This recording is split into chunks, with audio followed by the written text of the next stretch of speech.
We've had a lot of comments over the past few weeks, not only about the great home buys that we've got that's going to help perhaps make the housing market a little bit better, but also the information that we have been imparting to you. And one of the keys in this area has been our friends Jerome Niedorf and Frank Gargano.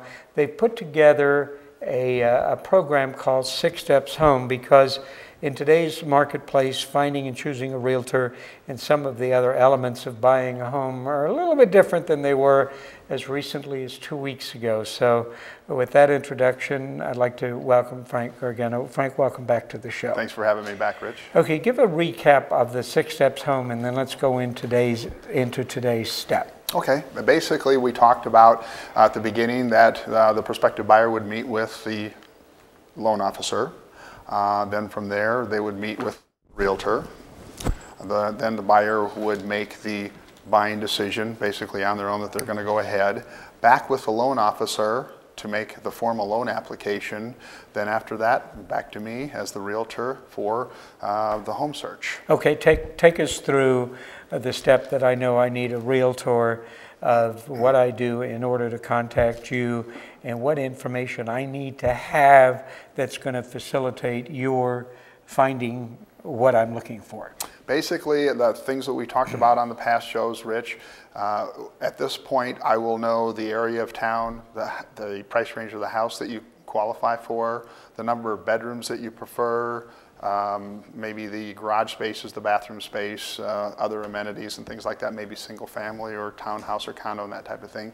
Armed with that, then I will do a very thorough search of the multiple listing to find a random sampling of listings that meet your criteria, and then we'll go out and take a look at those. And basically, the first time on the tour that we go out, we would go out and look at 4 or 5, maybe 6 homes, depending on what came up to meet your parameters. We would view those homes and see what your thoughts are, basically. Since you did your homework to do that, do you ever find that the first or second home that you're showing them is the one they ultimately choose? You know what? Over the 30 years, that's happened, quite a few times. Yeah. And the first time that happened, it kind of blew me away. But it did, yeah. But that's nice. Yeah, it is. It is. I won't let them buy the first house. We don't stop there. We look at a few more houses just to make sure that that's the right one. Okay. And it usually is. It's never failed. Good. Okay. Next on your checklist. But basically, during the class, we give the home buyers a selection. A lot of different tips on selections that help make the process a little easier for them too when we're viewing these random sampling of houses, or the second set or the third set, depending on how far it goes. Right here, this is an example of a house evaluation checklist that we use that several of our clients use to better organize their thoughts when they're looking for a house. And so you can take this sheet as you see on the screen here, and you can make copies of it, or we'll make copies for you to use them on several different homes to help you quantify what you're seeing a little bit. Then basically, at that point, if we find something that we like, we will go ahead to the offer stage, and that's where I prepare an offer to purchase, a contract, if you will, based on the house that they've selected.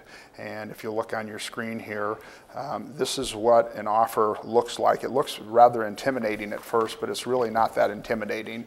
But to summarize this as we go through it, some of the things that I apply to that purchase agreement, that contract, is of course, the address of the property, the offer amount, the earnest money deposit, and the receipt. We talk about the financing type that you're going to go for and the qualifying. If there are any contingencies, such as the sale of a property or a home inspection, which we'll talk about later. Opening of escrow and where at, the close of escrow date when you actually want to move in. Any fees and expenses and prorations that need to be addressed at the contract, we talk about it at that time.